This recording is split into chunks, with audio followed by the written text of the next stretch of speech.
Bay Area. Welcome to this Fleet Week Spectacular Friday right here on CBS News Bay Area. The parade of ships about to sail under the Golden Gate Bridge and into the bay. Good morning to you from our front row seats here at the St. Francis Yacht Club. I'm Elizabeth Cook. We couldn't ask for a better seat in the house. Absolutely. I'm Ryan Yamamoto. The fog is burning off, and it's shaping up to be a beautiful day for taking in this Fleet Week Friday. For the past week, we've been bringing you stories of U.S. service members and the local responders who work side by side with our military. You can see the USS Tripoli now making its way underneath the Golden Gate Bridge, and we'll be sharing their stories with you throughout the day. And of course, later on today, the Blue Angels will roar across the sky. We'll bring that to you live right here on CBS News Bay Area starting at 3 p.m. In the meantime, our team is bringing you the sights and sounds by land and by sea. Jessica Birch is out at the Marina Green. And our Lauren Toms is right now on the deck of the USS Somerset. And Lauren, you always get the best assignment for Fleet Week. How's it going right now? It is going great, guys, and you are so right. I could not be lucky enough to get these incredible assignments every year. For our third consecutive year, we are coming to you live from the flight deck of one of these warships. Right now, we are aboard the USS Somerset, and this is such a special ship with an equally special crew. Now, this ship, the Somerset, is named after Somerset County in Pennsylvania, where Flight 93 was downed on 9/11. Flight 93, of course, bound for right here in San Francisco. I learned today that this is an amphibious warship that can house about 1,100 service members at any given time. This ship is primarily used to help transport Marines from ship to land. They have vehicles stored in the decks below. You can see a couple of these helicopters here on deck as well. Over here we have an AH-1Z helicopter. You can see some of the fighting, the warfare technology right there at the front of the nose. That round spear, I'm told, actually costs about $1 million, guys. This is a really remarkable warship, and right now, if we could pan this way, we can see we are just about to come under the Golden Gate Bridge to get this spectacular view. Such a special sight to see coming from this side from a warship. Of course, years and years ago during World War II, so many of these warships were deployed from San Francisco out into the Pacific. So to be able to see it from this vantage point, guys, is truly special. Right now we can see our service members manning the rails, getting ready to salute San Francisco and kick off this absolutely spectacular parade of ships. It is such a sight, Lauren. I mean, I don't think there's anything more spectacular than that view you get coming under the Golden Gate Bridge, looking out at the city, and of course being surrounded by all those amazing servicemen and women. They're saluting the city as they come in on their ship. It is truly spectacular. And I actually think we can see you kind of making it around the corner just right now. So as the USS Tripoli is now about to make its way underneath the Golden Gate Bridge, and of course Lauren is on the USS Somerset. The lead ship of the parade is the biggest. That, of course, is the USS Tripoli. If you've been walking along the Embarcadero, you probably saw that boat parked and docked underneath the Bay Bridge at ports 30 and 32. In the meantime, the fireboats are out in front making their usual splash to kick off the parade. Fireboat St. Francis has been in operation on the bay since 2016. There it is right there after the late Senator Dianne Feinstein, who helped secure millions in federal funding to build it. Fireboat Port Chicago, well, that one is assigned to the Military Ocean Terminal in Concord. That one can pump upwards up to 10,000 gallons of water a minute, and you can see the fireboats right there showing off a little bit with all the water capabilities that they do have. I love that shot right there. That is so cool. All right, from the sea to land, Jessica Birch is live out for us at Marina Green, hopefully with the answer to the question that we've all been Crossing wondering. our fingers. Is the sun going to shine on the Blue Angels this afternoon? Yeah. It's looking promising. I'm seeing some pockets of blue, Jess. It is. It is starting to look a lot more promising. Mind you, I was out here at 6 a.m. at this exact same spot in the Marina Green, which is, by the way, a historic airstrip. Back in the 1920s to the 40s, the military used this to actually land. So it's just amazing having this history here. We're surrounded by so many amazing servicemen and women. Real fast, I want to get into the forecast to answer that question that everybody has to have. Of course, heading into this afternoon, these partly cloudy skies are going to stick around, but it's mostly going to move offshore. So that means the air show is still going on. We're still excited for it. We're expecting 60s in the forecast as you take a look at the screen real fast. 60s turning into upper 60s throughout this afternoon. Partly cloudy conditions. They're just going to stick around all weekend long as we head into this Fleet Weekend amazing air show. So we're at the Marina Green right now, and I am joined with Major Craig Brembo Norris. He is actually one of the F-35 demo pilots. I'm so excited that you're out here right now. You're about to head over to Oakland to take off for this air show. So tell me a little bit about what you do, why you got into the military. Oh yeah, no, it's a pleasure to be here. San Francisco, gorgeous city. Weather's clearing up as well. We're no strangers. We're out of San Diego, so no strangers to the Marine layer. So hoping that burns off. F-35B demo today. It's going to be after F-22 Raptor, before the Blue Angels. F-35B, pretty unique aircraft for today. So you're going to see us go super high speed, upwards of about 700 miles an hour equivalent, all the way down to a hover into the bay. I got into the demo team, into flying, really interested in fighter jets as a young kid, so it's a pleasure to work. I consider it kind of local. We came all the way from San Diego, but yeah, flying out. We'll call it local. Yeah. It feels local. You're right. We have the same. Local California, so exactly. There, So why that aircraft? Did you choose it? Were you told you were going to fly it? I got selected out of flight school. The F-35B is a really unique aircraft, especially people who've been to air shows, because it has really expeditionary nature. Because you can see that fighter jet. We're even going to fly backwards today in a dead stop and 360 degrees. You're going to see some really high-speed loops and some really aerobatic maneuvers as well. So I always call it the Swiss Army knife of the DoD inventory. And it's a really fun one, certainly, to have at air shows. I will say it's pretty loud, so it brings some ear protection. But other than that, it's a fun jet to fly. Good to know. Okay, cool. Yeah. So I'm going to explain the aerodynamics of a Black Hawk while he explains the aerodynamics of an F-35. But for now, I'm going to send it back over to you guys. Thank you so much. No, thanks. Oh, I love listening to you guys talk about that. That is so cool. It's amazing that Jess is with us because she has such a great perspective. Awesome. Absolutely. And that F-35, that is a Swiss Army knife, as he said, but it's also a very fast plane, unique plane, and like he mentioned, you'll hear it first. Yes. You'll hear that plane as it's skimming the top of the bay and kind of saying hello to the San Francisco skyline. And we've been listening to them rehearse the show the past couple of days. If you've been in San Francisco and all of a sudden you hear this loud boom, look to the skies. That's where they practicing. are. Hey, let's go back out to the bay right now. Live look at the USS Somerset. That is the amphibious transport dock that's capable of carrying both aircraft and landing craft. It is the second boat to now make its way underneath the Golden Gate Bridge, and it's home to hundreds of sailors and Marines. And for the Bay Area crew members on board this ship, this is kind of a homecoming parade for them.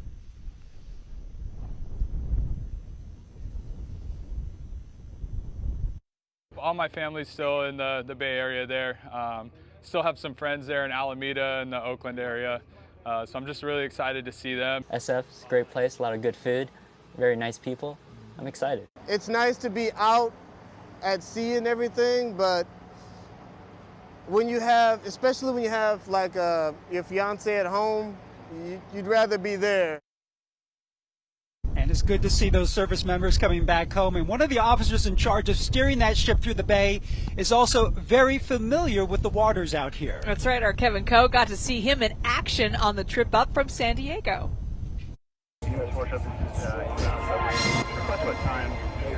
This is a go.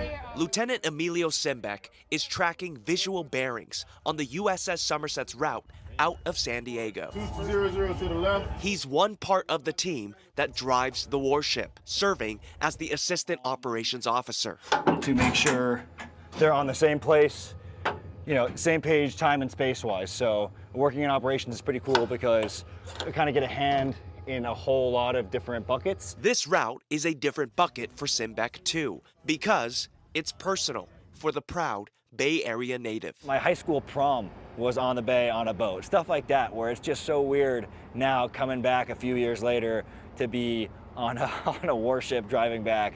It's gonna be really cool and I'm really excited. Simbeck's family is waiting for the USS Somerset to sail under the Golden Gate Bridge. They told me they're gonna be in Crissy Field waving. But someone who won't be there is his grandfather, who Simbeck considers his idol, the lifelong San Franciscan passed away a few months ago. It just means a lot to be where he's from. He always told me all these stories about California growing up. One of those stories was walking across the Golden Gate Bridge on the day it opened in 1937. That's why, for Simbeck, his first Fleet Week since his grandfather's passing is hitting a personal tone. He'll be reunited with his family, surrounded by the brothers and sisters he's made on the ship. It's so cool to be here on the ship with all these people who are helping me now, and then to be going home to a place where I get to see all my family and friends who helped me come up and who, you know, gave me the world when I was growing up. So, when the moment finally arrived, About 1.25 miles off, the USS Somerset sailed under the Golden Gate Bridge and past Crissy Field. my mom said she's got the binoculars out. A homecoming for Lieutenant Simbeck to reunite with everyone who got him here. And welcome home to Lieutenant Simbeck. I'm sure his parents are right behind us on Crissy Field saying hello right now. And those ships seem to be in pretty good hands, and we're not worried about them, well, hitting the bridge. Let's cross our fingers. But here in the Bay Area, there's always a big threat of the next big earthquake, a damaging one. It's very nice to know that there are people who are thinking about this and planning this type of stuff. Still to come, how Fleet Week gives local responders a chance to prepare for the ultimate what-if scenario. This is the coolest thing I've ever done in my life, I think. And how a community leader who spends most of his time uplifting others ended up taking a spin in a Blue Angel. Whoa! That was upside down? That's so crazy.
Welcome back on this spectacular Friday, our special coverage of the parade of ships and another live look at the USS Somerset. Yeah, let's get right back out to Lauren Toms, who's live on board. And Lauren, I think you're right behind us right now because we can see a couple of the ships. There you are. Hey, Lauren. How's it going out there?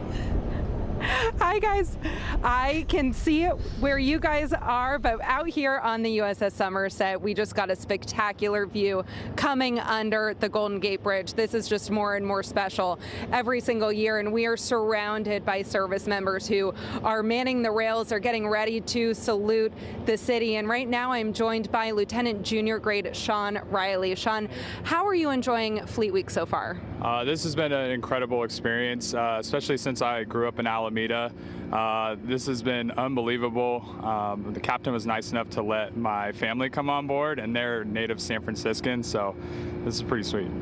What does it mean to you that you can share this week and this experience and some of your service experience with members of your family in your hometown? Yeah, so both of my grandfathers were in the Navy, so for me to be able to take a Navy ship underneath the Golden Gate Bridge and to show people of San Francisco and the surrounding cities my ship, it's been really awesome. Like, I have just an uptick of energy in my voice every tour I give. Excited to give tours again on Saturday. That's awesome. Well, thank you so much for your time and for your service. I hope you enjoyed that Niners win last night. Yeah, no, best experience so far is being able to go to a Niners bar, seeing them beat the Hawks. Best day of the year. Incredible. Well, thank you again. Thank you for your service. And guys, right now as we are coming up, we are about to pass you guys at the St. Francis Yacht Club. And we understand that the Secretary of the Navy is currently there, and these service members are getting ready to salute not only the Secretary of the Navy, but San Francisco as a whole. So truly special to be out here with these servicemen and women here on the USS Somerset. And Lauren, this is your third time going underneath the Golden Gate Bridge and coming into the bay. What, just for people who haven't got the chance to experience this, what is that like just for you to be able to do that and come in here with the boats and the ships and all the service members? Ryan, it is indescribable. It is such a special experience to come here on a warship beneath the Golden Gate Bridge. And it's funny, every time you see it approaching and for a second you think, oh my goodness, is it going to make it? Is it going to hit? Of course it's not going to hit. These are some of the most advanced warships in the service in our military, but it's such a surreal experience and such a privilege really to get to do this now 3 years in a row with my colleague on the other side of the camera, Rick Villaroman. All right, thanks, Lauren. And thank you, Rick. And just ahead of Lauren is the largest vessel in the parade. That, of course, is the USS Tripoli. The amphibious assault ship is more than 800 feet long, carries both Marine helicopters and F-35B Hornets, which can take off vertically. I think Jess was talking to one of those pilots. It is also the third naval ship to carry the Tripoli name. And the ship arrived in style on Sunday with crew members standing in formation on the flight deck there. I think that's so spectacular. And it spells out SFFW for San Francisco Fleet Week. I love that shot. And it is smooth sailing so far through this parade of ships, and that is music to this team's ears. Hello, San Francisco! Hello, the specially trained sailors in charge of making sure the Navy can weather any storm, no matter where they are in the world. Plus, did you know more than half the people responsible for responding to a disaster in San Francisco, well, they don't actually live in San Francisco. The Fleet Week exercise aimed at getting them into the city without bridges or without BART. For the Marine units, this is our Super Bowl. And we ride along with the specialized sheriff's team who will be looking out for anything fishy on the water this weekend.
Welcome to our live coverage of our Fleet Week Spectacular. And Fleet Week may be all about celebrating the U.S. Air and Sea Forces, but our neighbors to the north, well, they're making a special guest appearance.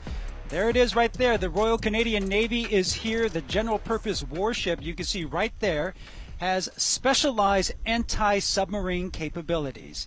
And back to the action on land now. Let's check back in with Jessica Birch. That's right. She's live at the big Fleet Week Expo on Marina Green to tell us what you can expect. Hey, Jess.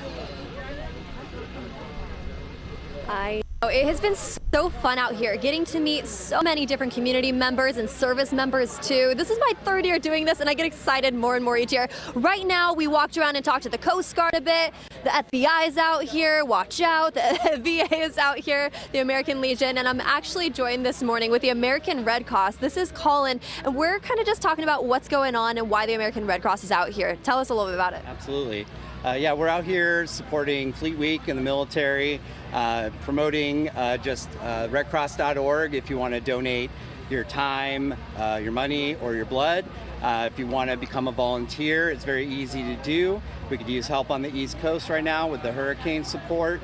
And we're doing some Stop the Bleed demonstrations with the military throughout the day to be able to just very easily show you how getting a kit online from or at the grocery store, you can easily have that information in your those materials in your car, so you can take care of yourself.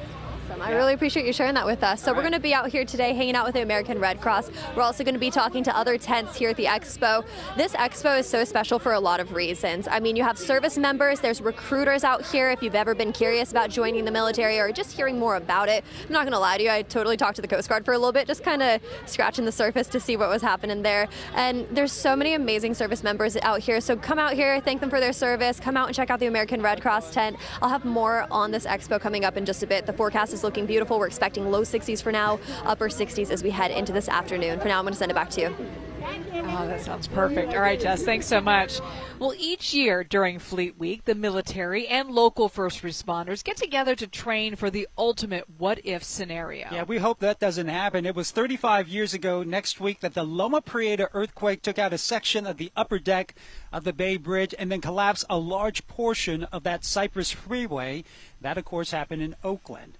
And many people are worried that this could possibly happen again at any time. And when it does, Max Darrow shows us a huge number of San Francisco emergency workers who live outside the city are going to come in to help. When a disaster strikes, like the Loma Prieta earthquake did nearly 35 years ago, you see boots on the ground and a massive coordinated response. But in order for that to happen, all of the players involved need to be running the same playbook. Thank you, ma'am. Which is why military personnel, first responders, volunteers, and city workers like Elijah Saunders got a practice run in during Fleet Week by taking part in the Defense Support of Civil Authorities, or DSCA drill. It was a first time for Saunders, who works for the Department of Public Health. Hopefully how to prepare for a disaster, specifically how to get from Oakland to San Francisco if the bridge collapses. The Department of Emergency Management says 57% of city and county employees live outside of San Francisco. Saunders is one of them. But in the event of a major disaster that disrupts transportation and damages infrastructure, as was the case in 1989, they'd need to get into San Francisco's Emergency Operations Center to help with the response. So first, they'd hop on a ferry. As a city worker, you're what's called a disaster service worker, a DSW. And so to me, that's always been pretty abstract. You know, like I know that we have this mandate as city workers to respond in the event of a disaster, but it's always kind of been, you know, very hypothetical. Although it wasn't intense, going through the drill made it seem real to Saunders, which he felt was very important. Yeah, if you don't practice, how are you going to be prepared? But then also you have these climate disasters, which are happening much more frequently all across the country and the world. So I think it absolutely could happen within my lifetime and within the time that I work for the city.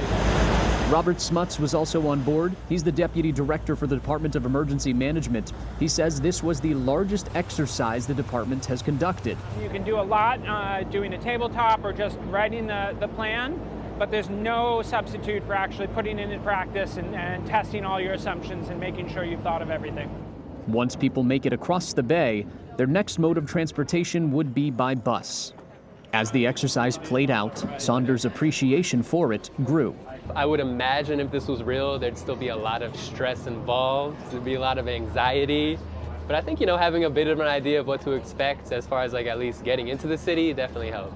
My job is very different from preparing for emergencies, so it's very nice to know that there are people who are thinking about this and planning this type of stuff and putting a lot of thought into the preparation of these scenarios.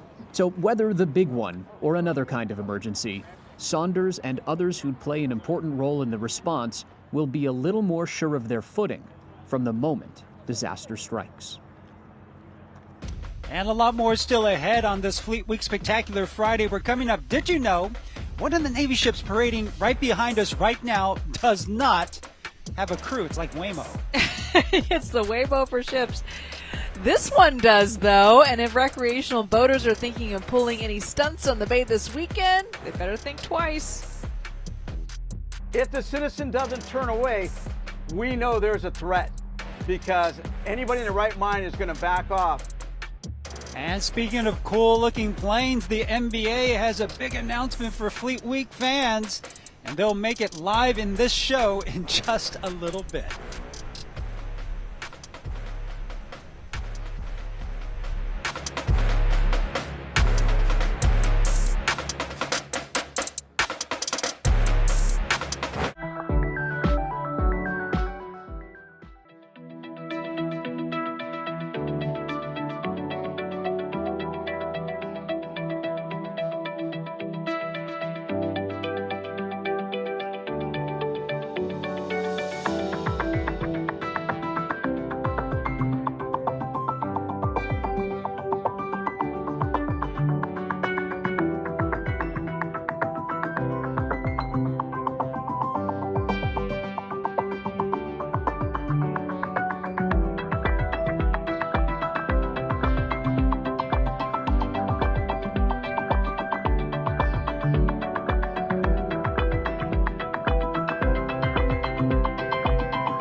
Well, welcome back. We're coming to live from the best seats in the house, the St. Francis Yacht Club, bringing you the parade of ships to kick off our Fleet Week Spectacular right here on this Friday. Good evening and good morning, should I say. I'm Ryan Yamamoto. Good afternoon, and I'm Elizabeth Cook. Later on today, we'll have the Blue Angels sailing across the bay.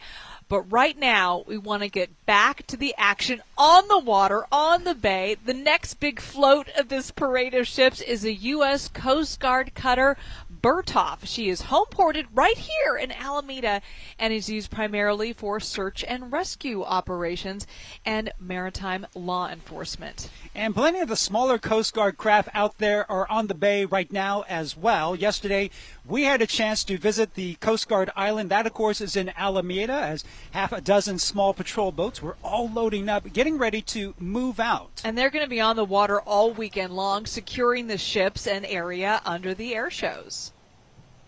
This is our biggest event of the year, and it truly is an all-hands-on-deck in order to be successful. We're the operators out there on the water setting up those safety zones, those naval vessel protection zones, in order to keep the general public safe. And, of course, the Coast Guard won't have to go it alone when it comes to maritime security. They're going to have some help. Yeah, so let's get back out to Lauren Toms aboard the USS Somerset with a closer look at the security at sea during Fleet Week. Hey, Lauren. Yeah, hey guys, I'm coming to you live inside one of the attack helicopters, and if you know Predator, you know this is Old Faithful right here, but we are part of a group that is not only keeping us safe across the world, but as we look out onto the water here, we can see these vessels who will be keeping our servicemen and women and our pilots and our air show safe, as well as boaters. And my colleague Kenny Choi spoke with the San Mateo County Sheriff's Department, who's playing a big role in keeping what they call this secure box safe.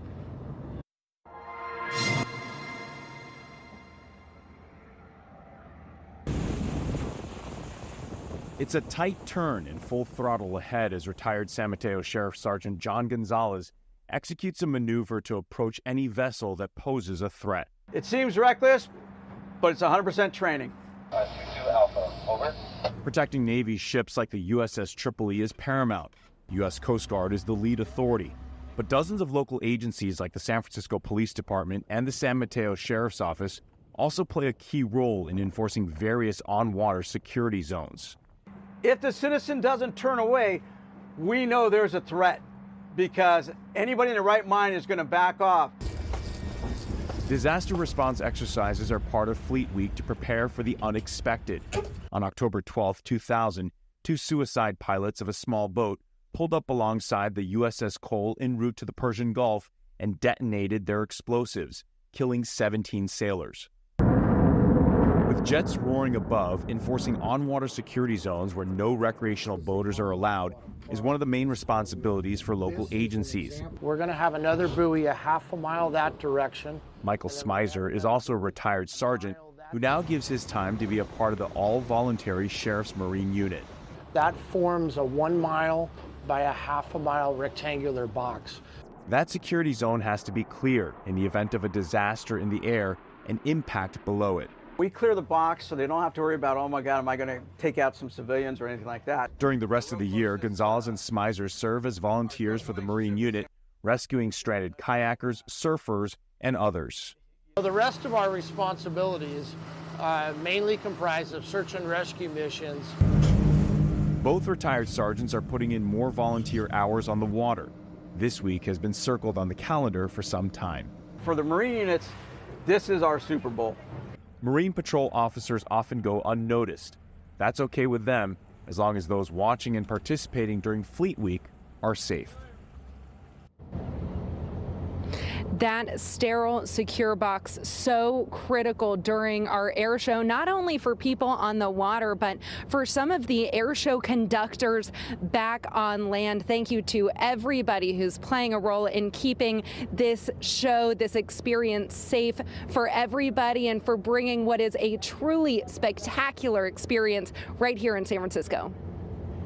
Your view, Lauren, is so neat. Now the Golden Gate Bridge is behind you, but just watching from here, you're just getting the most $1 million view, no question. You're lucky that the seas are calm, and that's always a welcome sight for one specialized team in town for Fleet Week.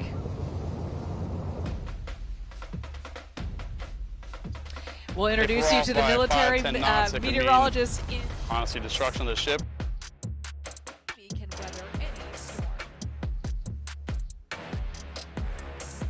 Easy lap. This will be 2.5 G pull here. And he's dedicated decades to helping San Francisco kids soar. This week, though, it was his chance to fly.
Well, welcome back live. This next Navy ship is almost a one-of-a-kind. It's just one of just 4 ships in the fleet that can actually man in itself without a crew. It is the unmanned surface vessel Ranger. It's just about fully automated. Think of Waymo or Cruise, as you've seen them kind of flowing through the streets of San Francisco, except this one's on the water. However, it does carry a small crew of 6 human sailors to back up its automated systems and override them if they actually have to. It has a lot of science and technology out on that Too much water. science, right? It's a lot of it. It's all right, though. There's plenty more happening on dry land this weekend at the annual Fleet Week Expo. So let's get right back out to Jessica Birch on the Marina Green. Our very own scientist, Jessica Birch. How's it going out there, Jess? Okay, science aside, you guys need to take a look at what's happening right now behind me. This is the United States Marine Corps Silent Platoon currently in action right now. One of the most beautiful sights I've seen so far today is just how elegant this all is. They practice so hard. These service members train so hard for this, and there are so many community members out here right now acknowledging their hard work and witnessing this along with us right now this morning. This is the Marine Corps. Like I said, this is the United States Marine Corps Silent Drill Platoon. So as we head into the coming hours, we're going to continue to watch different events happening down here at the Marina Green at this expo. This is going on all weekend long. Please come out. Please check this out. Come check out the service members. Say your service to them. These service members have been so amazing and kind to the Bay Area for Fleet Week this week, and we actually had some meteorologists on air earlier this week. And with that in mind, I want to share their story. Here's a package about the meteorologist in the Navy. From tropical depression to Category 5 hurricane in less than 3 days. The winds of war are nothing compared to Mother Nature on the high seas. Storm systems, tropical systems can spin up very quickly, so it's our job to mitigate that and give our commanders a heads up so we have time to take appropriate action. We are on the USS Tripoli LHA-7. The USS Tripoli is an American-class amphibious assault ship docked in San Francisco, carrying F-35B jets and helicopters across the world's oceans. It's crucial to have our team on board. That crucial team Gentlemen, good morning. Is Me Talk. Meteorologists and oceanographers in the Navy. And with the perils you can face at sea. No wonder they have some of the best meteorologists on board using some fairly familiar sounding equipment. Some of our basic technical tools are our anemometer, barometer. Here's the temperature, the dew point, the wet bulb. And as analysts, we take an observation every hour.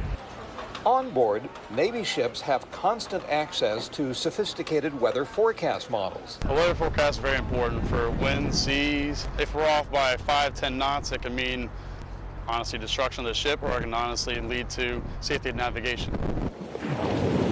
It can still happen. In 2018, a fighter jet went over the side of the USS Roosevelt in rough seas. Imagine the challenge. At any time, the Navy has the capability of deploying as many as 50,000 sailors aboard 100 different ships, and on board as much as $10 billion worth of military aircraft. And boy, that has to be protected. We keep ships, people, assets safe, and then we exploit the environment to give our forces a tactical advantage. It's an exciting challenge for young airman Dwayne Hayes. I'm from Florida, so being out west was such a big move, and I've never been on a ship, so it's been very, very exciting. And Dwayne and the other 1,000 aboard the ship here for Fleet Week say, "Hello, San Francisco!" From their meteorology team to ours, we just love Fleet Week so much. And taking a look behind me one more time, this is the U.S. Marine Corps Silent Drill Platoon currently in action. We have so many community members out here just seeing this beautiful sight. These service members trained so hard for this event. It's beautiful, it's quiet, it means something to these members of this service. And we're going to have more on this expo down here in the Marina Green all throughout this morning's show. For now, I'm going to send it back over to you guys. Yeah, you said it beautifully, Jess. It really is elegant to watch it. And you're right.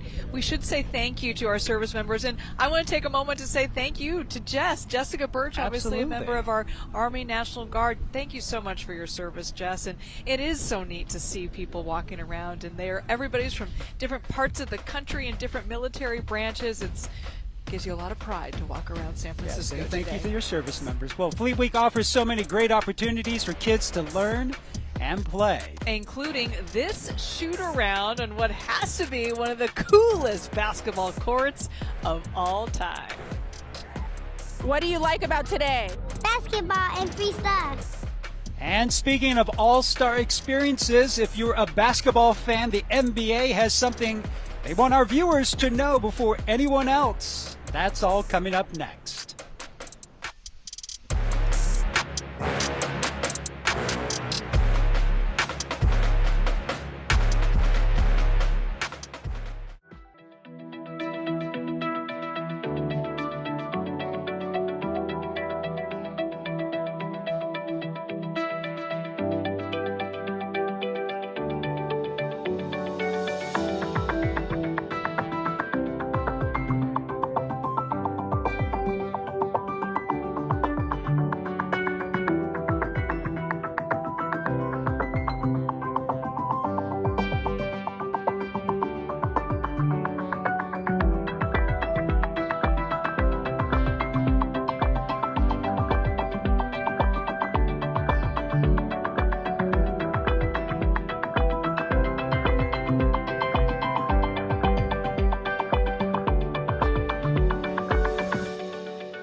Well, welcome back to our Fleet Week Spectacular. Of course, the Bay Area has a ton of great things to offer the service members visiting for Fleet Week, including some great sports teams. That's right. The Warriors are playing some preseason ball at Chase Center tonight. But earlier this week, Sarah Donchie brought us some hoops with the troops.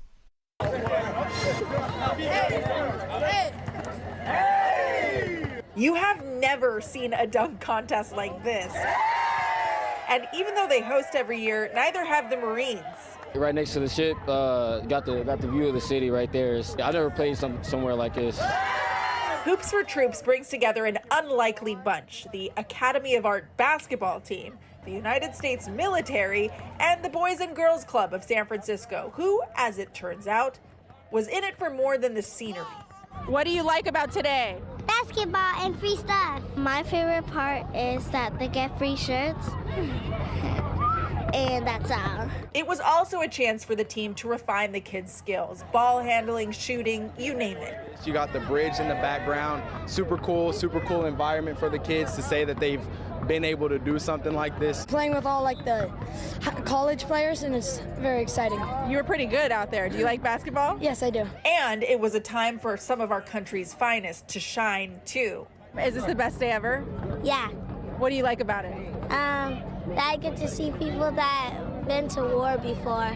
Coast Guard, Navy, Marines were all on hand outside the USS Tripoli, and they seem to have made an impression. We've been asking people, is their job hard and what they do. Did they say their job was hard? No, not most of them. They said that their job is pretty easy in their opinion. Oh, okay. Are you thinking about joining? Yeah. I mean, they said it was easy, right? Yes, if it's easy, I might as well just do it. Showed you some of this video earlier today, a pair of stunt planes all dressed up for the NBA All-Star Game. The game is returning to the Bay Area for the first time in 25 years, and for the first time in San Francisco since 1967. They probably played at the Cow Plows.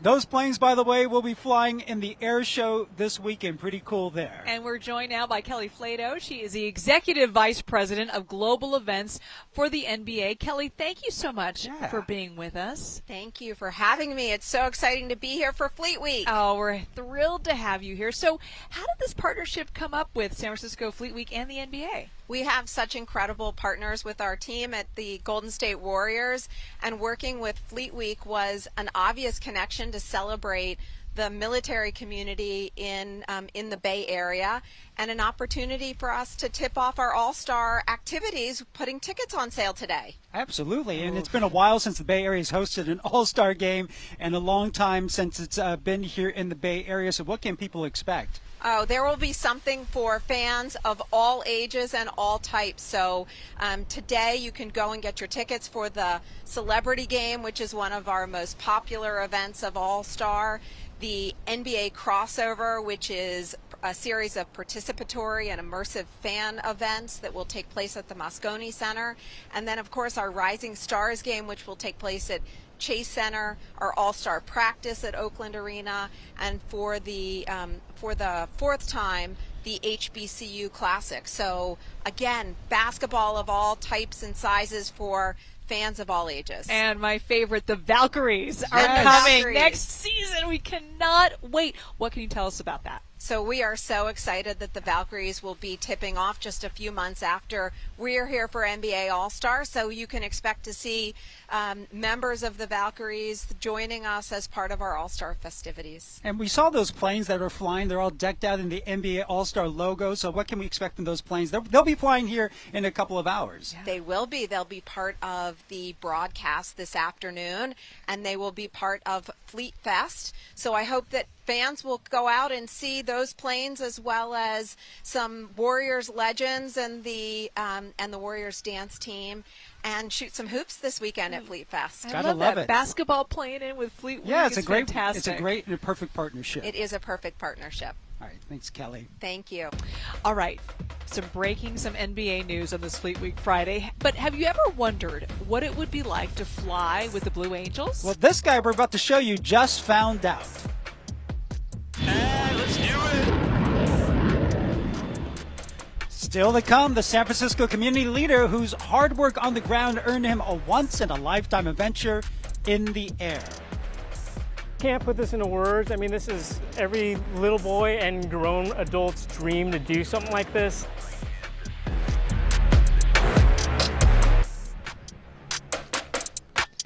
Kelly, thank you very much. Nice to meet you. Hope you get to enjoy.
Welcome back on this Fleet Week Spectacular Friday. And in just 3 hours, we're going to be right back here at the same spot watching the Blue Angels roar overhead.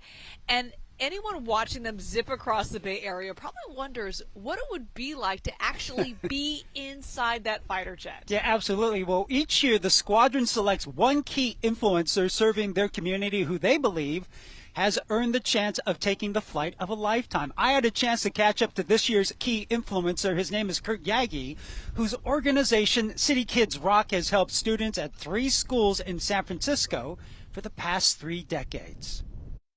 Here we go. Canopy's coming down. All clear. Whoa. That's 7679 open ground. Strapped in the back of an F-18. This is the coolest thing I've ever done in my life, I think. This is how Kurt Yagi was recognized for years of giving back to his community. All righty, we are cleared for takeoff. We're going to get our frequencies all dialed in. And let's do it. A chance to take a spin. Whoa. That was upside down? By hitching a ride with the Blue Angels. That's so crazy. It is a journey of service that all began with his feet firmly on the ground. Started off volunteering 26 years ago, and we just celebrated our 30-year anniversary. Where for more than a quarter century, he has served as a volunteer. And now executive director of the nonprofit City Kids Rock. Real Options for City Kids, ROCK is the acronym. Our strengths are social emotional learning, lots of recreation, outdoor activities, but we also insert ourselves into the school to address whatever critical needs there are. Critical needs like eyesight. Yeah. Really good I can see. Where just last year we profiled Kurt Yagi and his City Kids Rock as they provided free reading glasses for students. I just love doing this type of work. It is the type of work that caught the attention of the Blue Angels. Easy left. This will be 2.5G pull here. Who each year during Fleet Week, they select one community key influencer. And this year, the honor belonged to Kurt Yagi. Holy smokes! Back on land, a big thumbs up from his pilot, Lieutenant Connor O'Donnell. Kurt did great. We had a lot of fun. We went out about 50 miles to the west over the Pacific Ocean, everywhere from -2 to 7.4 Gs, just under the speed of sound, and he got the full experience. An experience of a lifetime. Can't put this into words. I mean, this is every little boy and grown adult's dream to do something like this, and it was fun. It was unbelievable. Blue Angel 7, yeah, request a right-hand descending turn for the An unbelievable ride and a chance to fly high above the very community he serves. So I had a chance to hang out with Kurt over in Oakland as he was getting on and off the Blue Angels flight. He was so nervous getting on, but he was able to go through the full routine, 7 Gs, just below the speed of sound, and he did the full gamut, and the pilot said, yeah, he did great. He held on. He thinks he passed out just once for a little bit, but he didn't lose his that didn't happen. Yes, that part didn't happen. He kept, his tummy was okay through the whole thing. He said he got a little wheezy in some parts, but he was able to hold on. But City Kids Rock, just to let you know, is celebrating 30 years. The organization collaborates with 2 elementary and 1 middle school in San Francisco's Visitation Valley. Kurt has been with the nonprofit for 26 years, serving as executive director for the past 21 years. And his name sounds familiar. A few years back, he was honored by Sharon Chin and our Jefferson Award winner right here on KPIX. Oh, what a full circle moment. I'm so glad that he got that opportunity. Well deserved. And he handled it like a pro. He handled it like a pro, absolutely. He was ready. He was in shape, ready for it.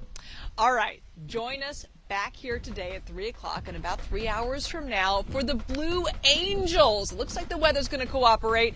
We'll be bringing you the whole show live right here on CBS News Bay Area. Yeah, this is our 3rd time hosting the Fleet Week Spectacular. That first year, I remember it was just this cold vortex going right through the St. Francis Yacht Club. And then last year, if you remember, it was okay on Friday, but the fog and the marine layer did come down. They had to cancel a few shows, but looking right now, we have blue skies, a little bit of sunshine, so it should be a good one. Yeah, no, as fog is always something we have to contend with. It is San Francisco after all, but we see the blue skies. It's burned off over the last hour, so I think it's going to be a perfect show.